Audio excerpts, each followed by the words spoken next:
Good afternoon, HMS Bobcats. Mr. Flato here. Hope everybody had a restful and awesome weekend. I hope everybody is ready to come back and have another great week at the Helena Middle School. Today's Bob lesson, brand new Bob lesson, part one of a part two series. 12 years in doing this job, wonderful career as a school counselor. Time teaches, and I start to observe patterns, and I start to observe trends, and through those trends, when it happens over and over, it kind of gives you reliability or retest reliability or validation that yes, these are definitely developmental trends going on. And so I have been working on this two-part Bob lesson for a little bit here, a little bit there for the last couple months, and decided to finally over spring break put it together. I'm including 6th grade and 7th grade on this Bob lesson because this Bob lesson is going to go from 6th grade on a continuum through 8th grade. And so 6th graders, some of this is going to be review. 7th graders, some of this is going to be review. But really for 7th graders, it really sets up for maybe the more important back half of 7th grade, 8th grade, and then I'll incorporate 8th grade into that. 6th graders, you guys unfortunately have to wait till next year to see the second part of the Bob lesson. A lot of this review, a lot of this is just for you all because so many times friendships are such an important part of middle school that I do spend a lot of times on interpersonal relationships with middle school students because I do think it's such a huge social time and trying to figure these things out.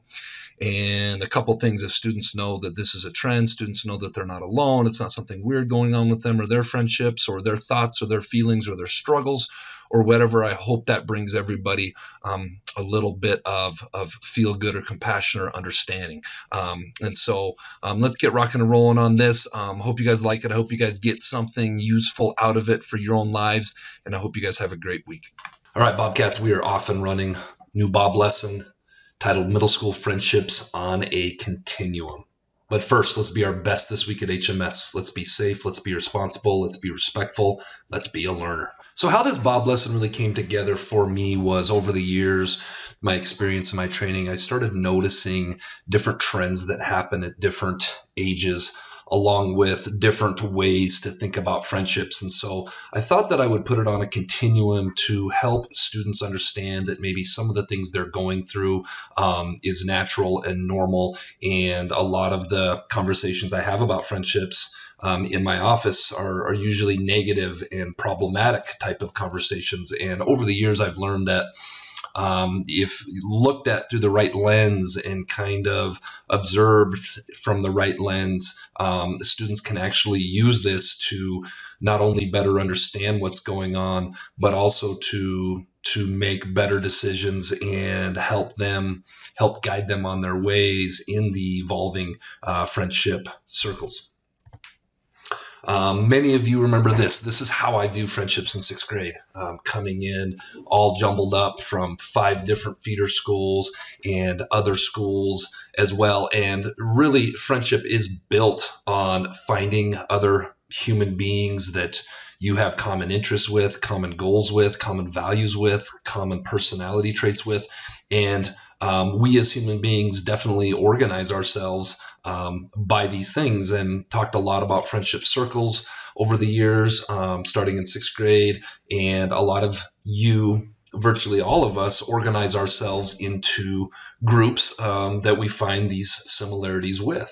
And this is a natural thing, I think, especially coming from 6th grade, where we're coming from all the different feeder schools and we're wanting to connect with like-minded kids.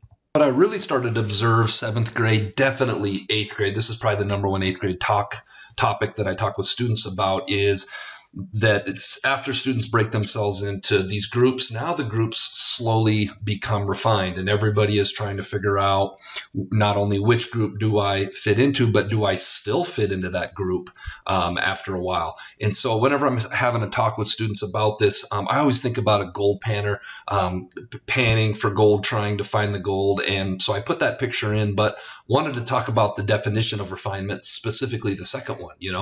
The definition is the improvement or clarification of something by making of small changes. And a lot of times those small changes are maybe somebody leaving the friendship group, maybe somebody new coming in, and these changes are very normal and they happen over time and they continue to happen over time. kind of for more of you visual people out there. Going back to the Skittles example, specifically like the yellow and blue. Yellow and blue, you put those together, that makes green.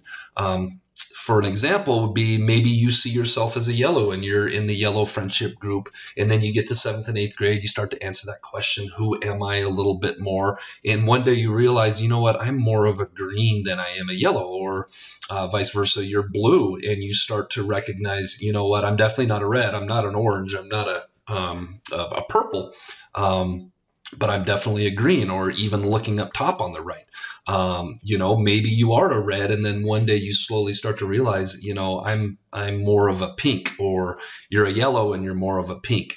And so this is another way that I think about friendships, and to go from the left picture to the right is a natural evolving thing that just happens over time as students start to really figure themselves out in terms of who am I, what am I about, what do I value, what are my interests, who do I want to be, all those awesome things. So that brings us to the continuum.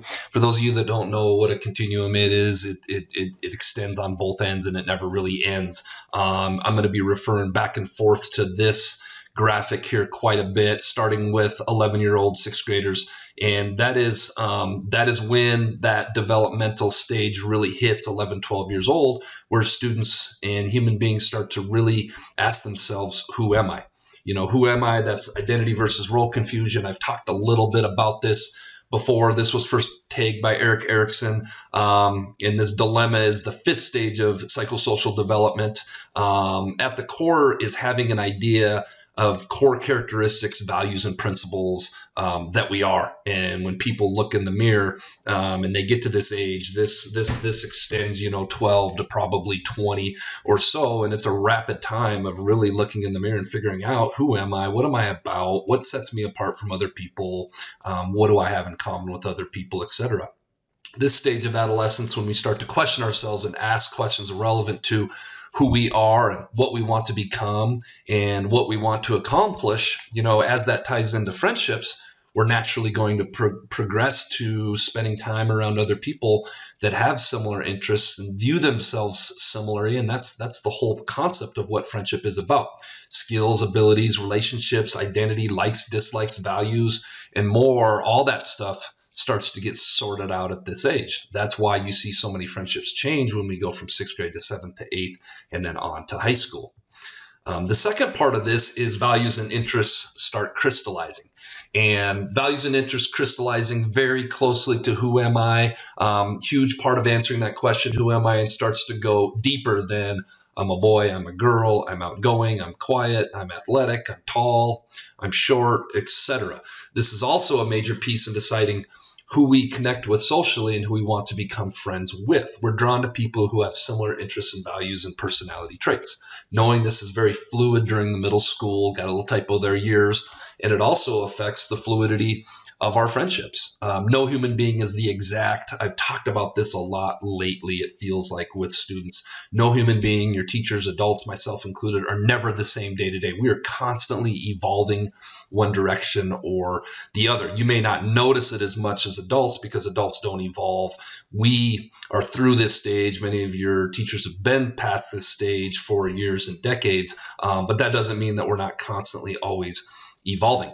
Kids at your guys' age, man, it's crazy when I see a whole new set of kids, 7th grade, 8th grade, over the summer. It's wild how much you kids evolve and change. And with the evolving and change, we can evolve in one of two directions. We can either evolve for the positive or we can evolve in a negative way. So hopefully we're all evolving in a positive way. All right, this week's Jelly Bean question of the week winners. There were not any. Apparently, maybe I made it too hard. The sequence of letters stood for seconds, minutes, days, weeks, months, and then the answer was years, which would have been why. All right, let's give this week another go. A little multiple choice action. Got a 33.3% chance of winning if you participate this week. Which of the following occupations becomes a different occupation when you remove one of its letters? And what occupation is that? Is it a doctor, a scientist, or a banker? If you think you know the answer, get your answer in by the end of the week and tune in next week. All right, Bobcats, let's make it a great week at D. Helena Middle School.